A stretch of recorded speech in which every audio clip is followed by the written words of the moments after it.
আজকের এই মসুরি ডালের ভর্তা একবার খেলে এই স্বাদ সারা জীবন মুখে লেগে থাকবে। এতটা মজাদার আর এতটা লোভনীয় হয়, না খেলে বিশ্বাসই করবেন না। ডিম দিয়ে মসুরি ডালের ভর্তা তৈরি করেছি। আজকের এই মসুরি ডালের ভর্তা যদি আপনার পরিবারকে খাওয়ান, আপনার প্রশংসায় মনে হয় সারা ঘর ভরে যাবে, এতটা মজাদার হয়। আমি কিন্তু মসুরি ডালগুলো সুন্দর করে পরিষ্কার করে ধুয়ে সিদ্ধ করে নিয়েছি। মসুরি ডাল সবাই সিদ্ধ করতে পারেন, এর জন্য সিদ্ধটা অত একটা দেখায়নি। আর অবশ্যই একদম শুকনো শুকনো করে ফেলতে হবে। আমার মসুরি ডালগুলো কিন্তু সিদ্ধ হয়ে গেছে। যতটুকু পানি আছে একটু আমি ভালো করে শুকিয়ে নিচ্ছি। আমি কিন্তু ডিমটি আগে সিদ্ধ করে রেখে দিয়েছি। ডিম সিদ্ধ আর আপনাদের দেখাবো না, কারণ ডিম সিদ্ধ সবাই করতে পারেন।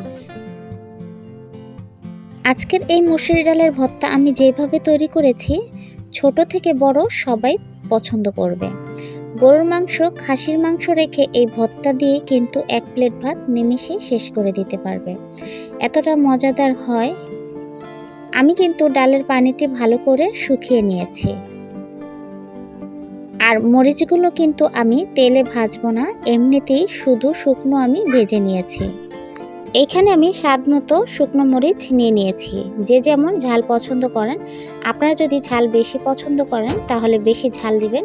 স্বাদ মতো লবণ দিয়ে ভালো করে এটাকে মেখে নিতে হবে।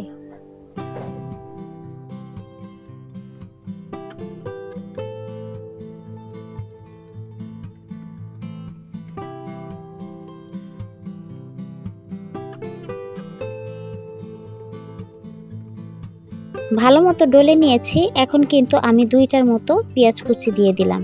পেঁয়াজটিও ভালো করে ডলে নিব।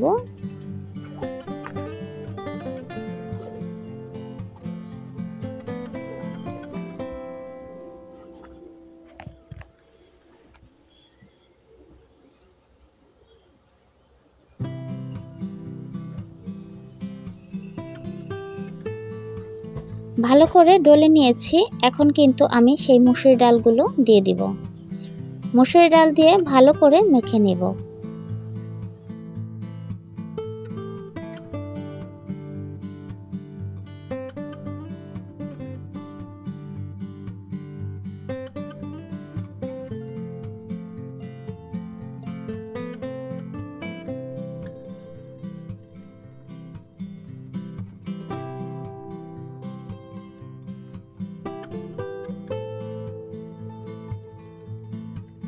মসুরি ডালটি আমি ভালো করে মেখে নিয়েছি।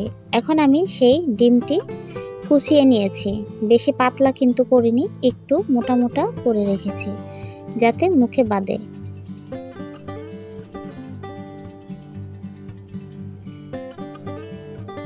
ডিম দিয়ে কিন্তু ভালো করে কষলিয়ে নিতে হবে। বেশি জোরে কিন্তু কষলানো যাবে না, তাহলে কিন্তু ডিম একদম ডালের সাথে ঘন্ট হয়ে যাবে। এখানে কিন্তু সর্ষের তেল দিয়ে দিয়েছি। সর্ষের তেলটা কিন্তু পরে দিলে কিন্তু ভালো লাগে খেতে। আমি কিন্তু সবার শেষে কিন্তু সর্ষের তেলটা ব্যবহার করেছি, এতে কালার আর গ্রান দুটোই ঠিক থাকবে।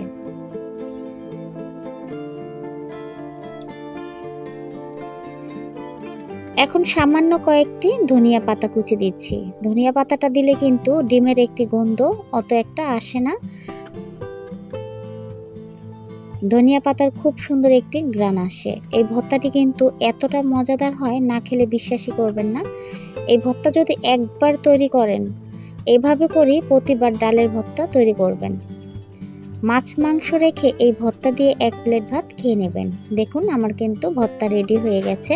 যতটা লোভনীয় দেখা যাচ্ছে, খেতে কিন্তু তার চেয়েও বেশি লোভনীয় হয়েছে। এক প্লেট ভাত এক নিমিষেই শেষ করে ফেলতে পারবেন, এতটা মজাদার আর এতটা লোভনীয় হয়েছে। আজকের এই ডাল ভর্তা আপনাদের কাছে কেমন লেগেছে মতামত কমেন্ট বক্সে অবশ্যই জানাবেন। আর নতুন যারা আছেন, আমার ভিডিওটি যদি আপনাদের কাছে ভালো লেগে থাকে তাহলে অবশ্যই চ্যানেলটিকে সাবস্ক্রাইব করে রাখবেন। আর অবশ্যই বেল আইকনটি অন করতে কিন্তু ভুলবেন না। বেল আইকনটি অন রেখে দিবেন যাতে ভিডিও দেওয়ার সাথে সাথে আপনাদের কাছে নোটিফিকেশন চলে যায়। আজকের মতো এখানে বিদায় নিলাম। সবাই ভালো থাকবেন, সুস্থ থাকবেন। আল্লাহ হাফেজ।